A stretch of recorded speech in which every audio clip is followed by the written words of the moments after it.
Olá pessoal, hoje nós estamos num cenário um pouco diferente. Estou dentro de um cemitério da minha cidade. Esse cemitério, a exemplo de tantos outros espalhados pelo Brasil, amanhã ele receberá milhares de pessoas para visitar o túmulo dos seus entes queridos. Essas pessoas elas trarão flores, trarão produtos de higiene para limpar os túmulos e recordarão a memória dos seus mortos. Mas será que tem mais coisa envolvida nisso? Quais as implicações doutrinárias para o dia 2 de novembro? Será que isso tem a ver com a invocação dos mortos? Será que a doutrina do purgatório, ela toca em cheio o dia 2 de novembro?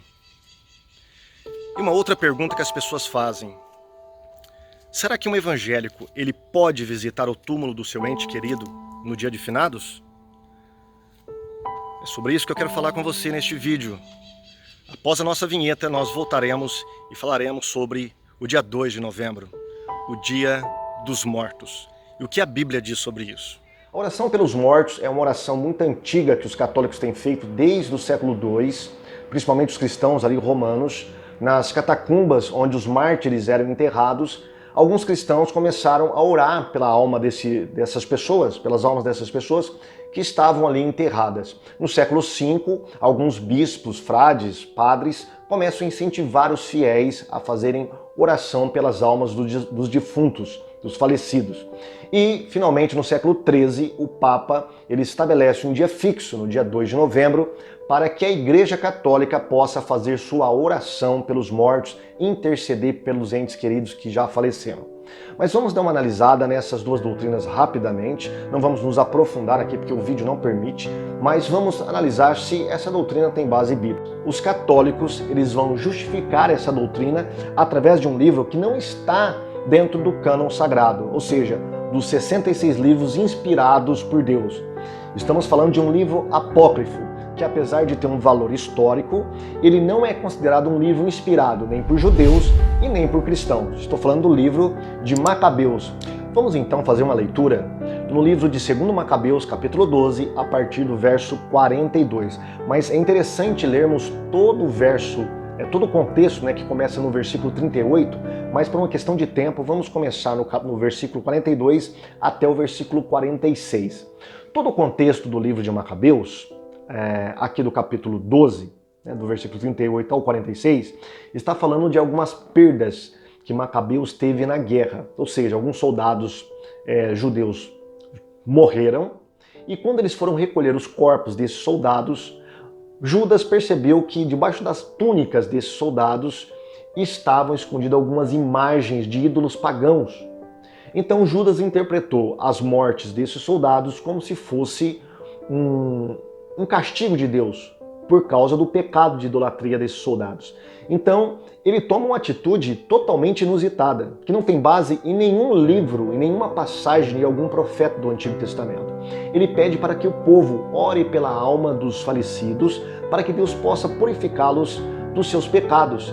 E ainda mais, ele pega 2.000 dracmas e oferece como sacrifício por essas almas. Vamos dar uma lida. Ele diz assim no versículo 42, e puseram em oração suplicando fosse inteiramente perdoado o pecado cometido. O valoroso Judas exortou o povo a conservar-se isento do pecado, pois tinha diante dos olhos o exemplo dos que morreram por terem cometido aquela falta. Fez uma coleta entre os soldados e mandou a Jerusalém cerca de 2.000 dracmas, para que se oferecessem sacrifício expiatório. Ação muito justa e nobre, inspirada na crença da ressurreição. Pois se não esperasse que os soldados caídos ressuscitassem, teria sido supérfluo e insensato orar pelos mortos. Considerando, porém, que belíssima recompensa está reservada aos que morrem piedosamente seu pensamento santo e piedoso. Eis porque mandou oferecer aquele sacrifício pelos mortos, para que ficassem livres do pecado. Então nós vemos aqui alguns itens que faz parte dessa doutrina de oração pelos mortos. Primeiro, a própria oração pelos mortos, na esperança que Deus possa purificar as suas almas após a morte, e sacrifícios oferecidos para ajudar que essas almas sejam purificadas na eternidade. Veja bem, isso não tem base bíblica alguma. Não existe um livro da Bíblia que justifica o que Judas fez. E o pior, esses soldados morreram num pecado considerado pelo catolicismo pecado de morte. Porque o catolicismo tem duas espécies ou duas categorias de pecados. Os pecados veniais são os pecados mais comuns, que não separam a pessoa de Deus, e os pecados mortais, que são pecados mais pesados, mais fortes, que poderão separar as pessoas de Deus. E o pecado de idolatria cometido pelas pessoas é um desses pecados que separa a pessoa inteiramente de Deus. Então não tem justificativo um fiel católico apelar para Judas ou para segundo Macabeus, porque segundo a própria doutrina católica, o pecado de idolatria é um pecado mortal, ou seja, lança a pessoa diretamente no inferno. Porque vamos entender um pouquinho a dimensão da doutrina católica. Eles acreditam que uma pessoa que morre sem confessar os seus pecados, elas devem ir para um lugar chamado purgatório, porque ela não é tão ruim assim para ir para o inferno, mas também não é tão boa para ir para o céu. Então deve ter um lugar intermediário, onde deve existir um processo baseado no amor de Deus, onde essas pessoas devem ser purificadas dos seus pecados. Então está aí, a doutrina católica da purificação dos pecados através do purgatório, que é tanto um lugar quanto um processo de purificação. Mas aqui no livro de 2 Macabeus, esse pecado no qual essas pessoas que foram mortas, são pecados considerados pelo catolicismo um pecado mortal. Portanto, um pecado que não tem como orar pelo morto, porque está já está condenado no inferno, no Guiena. Então há uma confusão aí entre os católicos romanos, Apelar para Judas para justificar a oração pelos mortos, mas ao mesmo tempo essa justificativa aqui entra em colisão, em confronto com a própria doutrina católica, que acredita que um pecado como esse que cometeu os soldados de Judas Macabeus é um pecado mortal que lança a pessoa no inferno. E segundo a mentalidade católica, no outro lado do além, as pessoas não podem ter mudança de direção dos seus destinos. Ou vai para o inferno ou vai para o céu. O purgatório, então, é apenas um local temporário onde lança essa pessoa diretamente no céu, quando ela estiver totalmente limpa, santa e purificada dos seus pecados. Eu fico pensando comigo como que muitos católicos, como a Igreja Católica consegue canonizar muitas pessoas assim rapidamente, porque elas não têm certeza se essa pessoa está no céu. E se essa pessoa estiver no purgatório ainda? E se estiver purificando ainda os seus pecados? Não estiver completamente purificada e santa dos seus pecados? Como transformar, canonizar e transformar essa pessoa em santa, sendo que ainda ela está sendo purificada pelos seus pecados? Há algumas incongruências aí, algumas coisas esquisitas que os católicos têm que meditar, têm que refletir sobre essa doutrina da oração pelos mortos e a doutrina do purgatório. A questão não existe um versículo na Bíblia que ensina o crente a orar pelos mortos. O cristão não é ensinado a orar pelos mortos. Os versículos que os católicos lançam mão dentro da palavra de Deus são sempre de pessoas vivas intercedendo e orando por pessoas vivas. Não existe um só versículo onde a Bíblia mostra uma pessoa viva intercedendo por uma pessoa que já morreu. Os católicos não podem tirar nenhum versículo da palavra de Deus dos 66 livros canônicos para justificar a sua doutrina da oração pelos mortos. Então é lamentável. Eu sei que essa doutrina católica, ela está firmada em uma piedade, está firmada no amor de Deus. Ela tem por detrás dela uma boa intenção. Porém, nem todas as boas intenções, elas têm justificativas bíblicas. Por exemplo, os espíritas, os budistas, têm boas intenções com as suas doutrinas escatológicas, que falam sobre a vida após a morte. Porém, muitas dessas doutrinas, a exemplo da reencarnação, ela não tem base bíblica alguma, mas é uma doutrina piedosa, uma doutrina que por detrás dela você encontra uma preocupação com o bem-estar espiritual das pessoas que já partiram. Vamos contrastar isso com uma outra atitude de um judeu, chamado Davi. Davi, em 2 Samuel, também no capítulo 12, ele vai falar sobre a perda de um ente querido. E preste atenção como que Davi se comporta diante da perda de um ente querido e contraste isso com a atitude de Judas que nós acabamos de ler. 2 Samuel, capítulo 12, versículo 22 ao versículo 23. Diz assim: Respondeu ele, vivendo ainda a criança, jejuei e chorei, porque dizia, quem sabe se o Senhor se compadecerá de mim e continuará viva a criança? Porém, agora que é morta, por que jejuarei eu? Poderei eu fazê-la voltar? Eu irei a ela, porém ela não voltará para mim. Você percebeu? Davi tinha todas as chances, tinha todas as possibilidades de fazer uma oração por aquela criança, pelo seu filho que havia falecido. Mas o que ele disse? Olha, enquanto ela estava viva, aí sim, eu jejuei, fiz sacrifícios, orei por ela, porém que agora que ela está morta, o que me adianta jejuar, orar, fazer sacrifícios? Tá? Eu irei a ela, porém não voltará para mim. Então preste atenção que Davi era isenta essa ideia de oração pelos mortos entre os judeus piedosos. Isso só foi tomar algum fôlego num período que a gente chama de período interbíblico, onde algumas doutrinas pagãs começaram a entrar na mentalidade de alguns judeus. Dentre elas, essa questão da oração pelos mortos.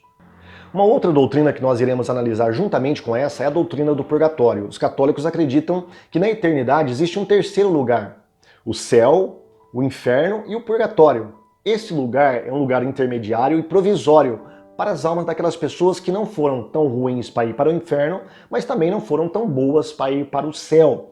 Essas pessoas, segundo a mentalidade católica, são pessoas que já estão salvas, porém são pessoas que não tiveram o tempo devido para se arrepender dos seus pecados veniais, os pecados mais corriqueiros, né? E confessá-los diretamente a Deus e assim ir diretamente para o céu. Elas então entraram na eternidade com alguns tipos de pecados. Esses pecados não são fortes o suficientes para lançá-las ao inferno, porém elas estão de algum modo manchadas. O que então deveria ser feito para essas pessoas?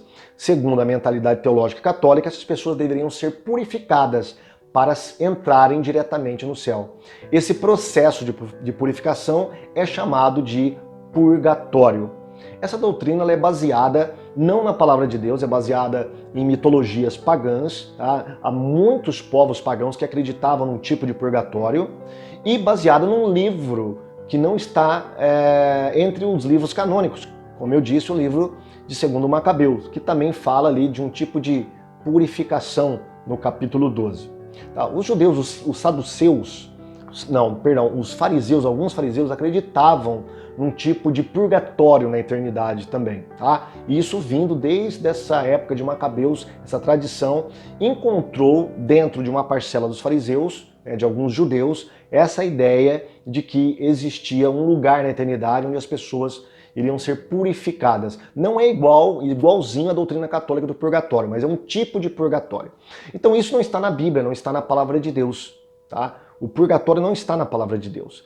E o fiel católico ele tem que fazer um monte de coisas para que essas pessoas possam ser purgadas mais rapidamente dos seus pecados. E eu quero dizer que não existe uma doutrina acabada dentro do catolicismo sobre o purgatório. Tá?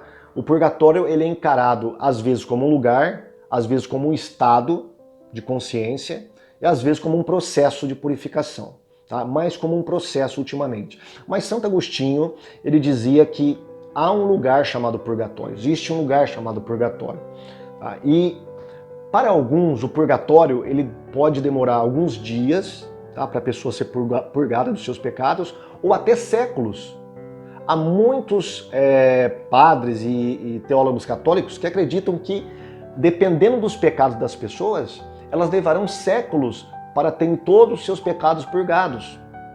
Então eles não entram em um acordo, eles não têm um consenso sobre quanto tempo passa uma pessoa no purgatório, como que é esse fogo do purgatório.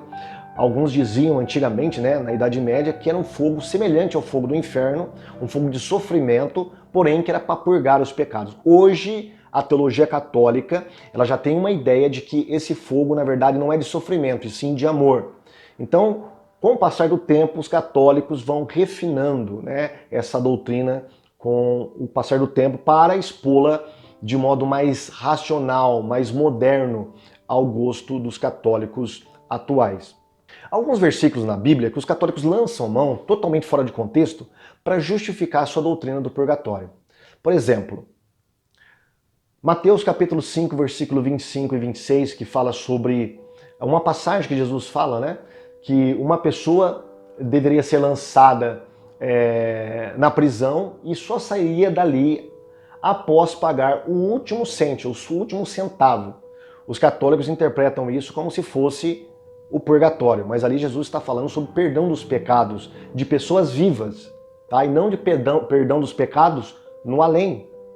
É uma pessoa que estava em litígio com outra pessoa, então Jesus falou, olha, tome uma atitude sábia, não deixe o seu irmão chegar ao ponto de te levar diante dos juízes, tá? Para que você seja condenado. Corra na frente e se ajuste com seu irmão, porque se você for ao juiz, ele vai te condenar na prisão e você vai ter que pagar. Enquanto você não pagar o último centavo, você não sairá da prisão. Jesus, então, não estava falando de coisas espirituais que acontecem após a morte das pessoas. Ele estava falando de coisas desta vida. Tá? Estava dando uma lição de sabedoria para as pessoas se comportarem nos seus relacionamentos. Só isso. Mateus capítulo 12, versículo 32, a famosa passagem do perdão ou do pecado contra o Espírito Santo, fala que uma pessoa que pecar contra o Espírito Santo não tem perdão nem neste século e nem no porvir. Então os católicos acreditam que existem alguns pecados que são perdoados neste século e outros que são perdoados no século vindouro, no porvir. Mas é isso que o versículo está dizendo? Não. O versículo está dizendo simplesmente que não há nenhum modo desse pecado ser perdoado, nem aqui e nem em lugar nenhum e nem por toda a eternidade. É isso que Jesus está falando. Ele não está falando de possibilidades de perdão de pecados na eternidade, e muito menos de purgatório. Tá? Então esse é um outro versículo que os católicos tiram fora do contexto para justificar ou tentar justificar a doutrina do purgatório. 1 Coríntios capítulo 3, versículo 14 ao 15, que fala sobre os galardões. Paulo ali está falando sobre os galardões, né? As premiações que nós receberemos por meio do corpo de Cristo, ou seja, a igreja, aquilo que nós fizermos por meio do corpo, será recompensado na eternidade. E ali Paulo ele usa alguns exemplos, alguns símbolos, né? Então, se as coisas que você fez por meio do corpo de Cristo, ou seja, da obra de Deus, da igreja, elas forem consideradas como palha, como madeira, será queimada.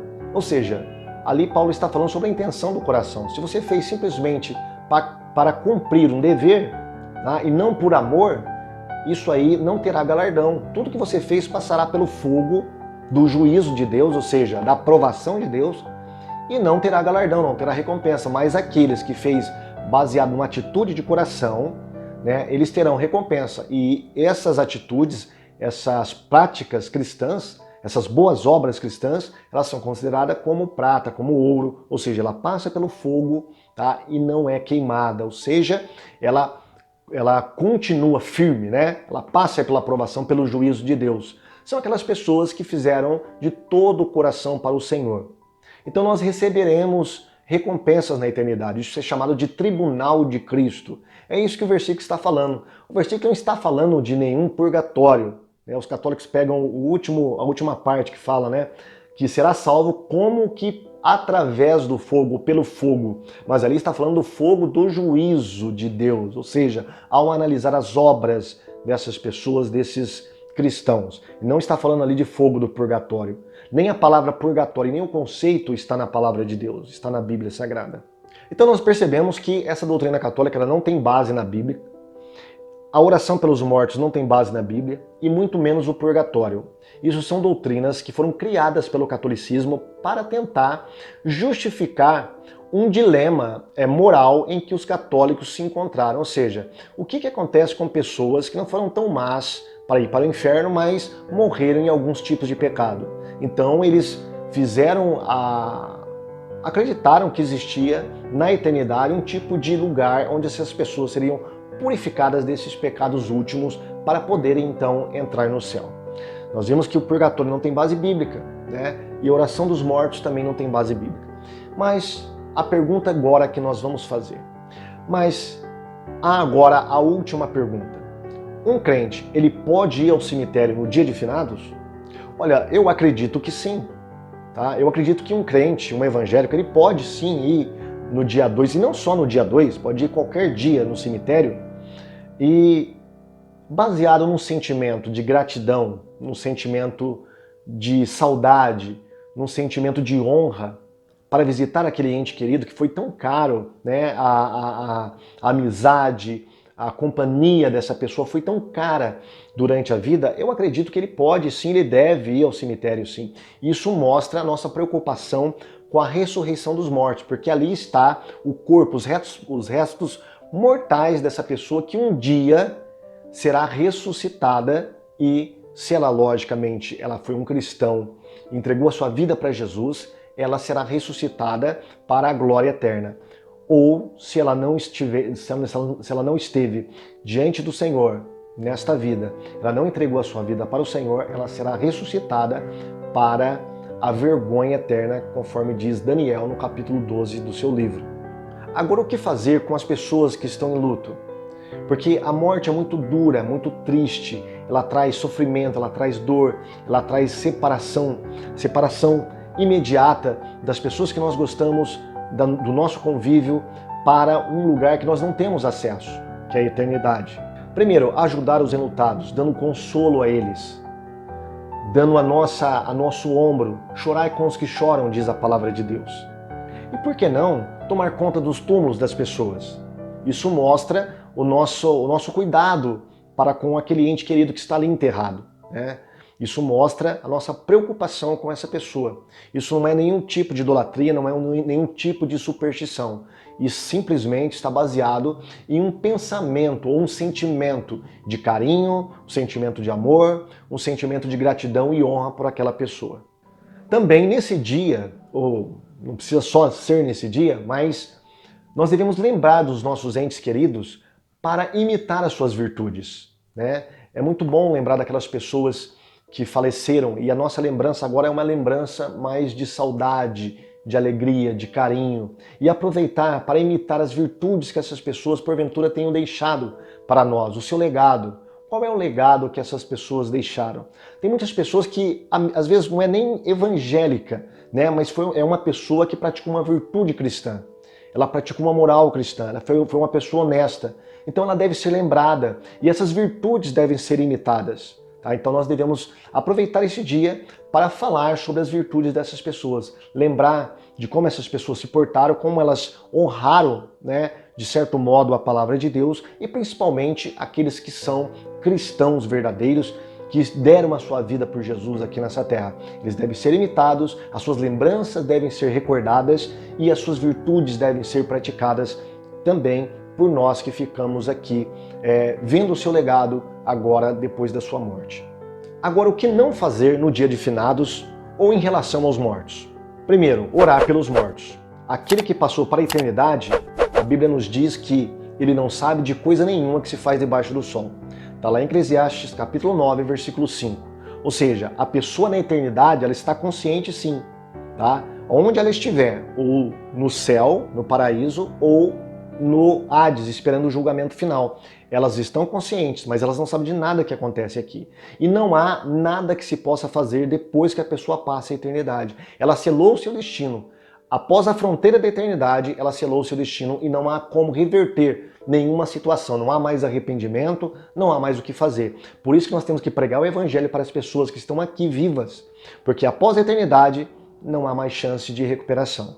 Então, nós devemos não orar pelos mortos, mas orar pelos vivos, pelas pessoas que estão aqui ainda com a sua chance de entregar a sua vida para Jesus, se consertar e se purificar de todos os seus pecados através do sangue de Jesus Cristo. Também nós não devemos consultar os mortos. Tem muitas pessoas, por causa da perda do ente querido, por causa da saudade que é extrema e muito dura, cede à tentação de ir em centros espíritas, consultar médiums para invocar o espírito do falecido. Como eu já disse, a palavra de Deus fala que não há como uma pessoa que passou a eternidade voltar para se comunicar com os vivos. Jesus fala lá em Lucas capítulo 16, versículo 19 ao versículo 31, que duas pessoas morreram. Uma foi sepultada e foi para o Hades, erguendo os olhos estava em tormento. A outra, uma pessoa mais justa, ela morreu e foi levada pelos anjos ao paraíso, chamado de seio de Abraão. Então essas pessoas estavam na eternidade. Uma delas, a que estava em sofrimento, a chamada de rico, ela pediu para que uma pessoa de lá voltasse e contasse para os seus 5 irmãos que haviam ainda ficado aqui vivos, para que eles se arrependessem e não fosse para aquele lugar, aquele local de tormento na eternidade. E qual foi a palavra?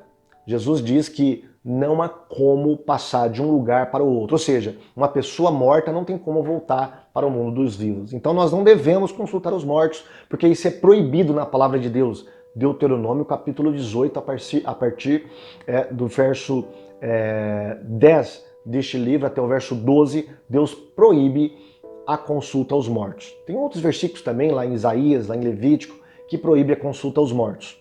Também uma coisa que nós não devemos fazer é nos trancar no passado, né? Ficar depressivo pela perda do ente querido. Por quê? Porque a vida segue, tá? E não é da vontade de Deus que nós ficamos aqui dependente, como se a pessoa tivesse descido ao túmulo junto com a pessoa falecida. Tem muitas pessoas que ficam assim, mas a palavra de Deus nos diz que a vida, ela segue. Jesus veio para nos dar vida e vida com abundância. A mentalidade do cristão é baseada em uma esperança. Paulo fala lá em Tessalonicenses, para os crentes de Tessalônica, que nós não devemos nos portar diante da perda de um ente querido como aqueles que não têm esperança. Nós temos a esperança da ressurreição, a esperança que Jesus Cristo voltará e nos ressuscitará e nós estaremos para sempre com Ele um dia. Outra coisa que nós não devemos fazer é culpar a Deus pela morte dos nossos entes queridos. Isso é uma tentação muito grande na hora do sofrimento. Pais, cônjuges, filhos, muitas vezes cede à tentação de imputar a culpa em Deus pela perda de um ente querido. Mas eu quero falar para você, Deus está no controle de todas as coisas. Ele sabe de tudo. Se Ele não esclarecer para você nessa vida, com certeza na eternidade Deus terá uma boa justificativa, porque Ele é o soberano sobre a vida e a morte. Confie no amor de Deus, tá bom? Então está aí, o dia de finados é um dia muito caro para as pessoas, porque é um dia que relembra a perda de entes queridos. Porém, nós não devemos cair na tentação de orar pelos mortos, nós não podemos acreditar em purgatório, nós não podemos acreditar em reencarnações, porque a palavra de Deus não traz nada disso para nós. Nós devemos acreditar no que diz a palavra de Deus. E ela nos diz que a nossa esperança é a ressurreição dos mortos. E ela nos diz que a nossa esperança está aqui. É aqui e agora, é o dia de hoje. Hoje é o dia aceitável, é o dia da salvação, como diz Hebreus.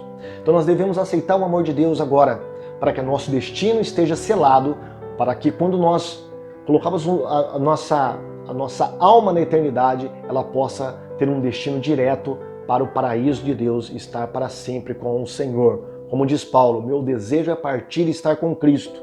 Não é estar no purgatório, é partir e estar com Cristo. Não é estar dormindo na sepultura, é partir e estar com Cristo, que é muito melhor. Muito bem, eu deixo aí essa mensagem com você. Se você gostou desse vídeo, um vídeo muito respeitoso, um vídeo que é muito difícil para eu falar, né, desse tema, porque toca em sensibilidades e nós devemos falar com muito cuidado, baseados na palavra de Deus. E pela palavra de Deus nós percebemos que não existe oração pelos mortos e que não existe purgatório. O destino das pessoas são seladas nesta vida. Se você aceitou Jesus Cristo como seu único e suficiente Salvador, você tem a vida eterna em si mesmo, você tem a ressurreição em você mesmo. Então quando você passar para a eternidade, você já está com o Senhor, como diz o apóstolo Paulo. Meu desejo é partir e estar com Cristo, que é muito melhor. Se você gostou do vídeo, deixa o seu like, tá? Se você não é inscrito, se inscreva em nosso canal. Quero falar para você também que é inscrito, acionar o sininho para receber vídeos sempre atualizados. E ore pelo nosso trabalho, espalhe o nosso trabalho, compartilhe os nossos vídeos com seus amigos, com seus familiares, enfim, com irmãos da sua igreja. E eu quero que esses vídeos sejam uma bênção para a sua vida e que possa edificá-lo em tudo para a glória e honra do Senhor Jesus Cristo.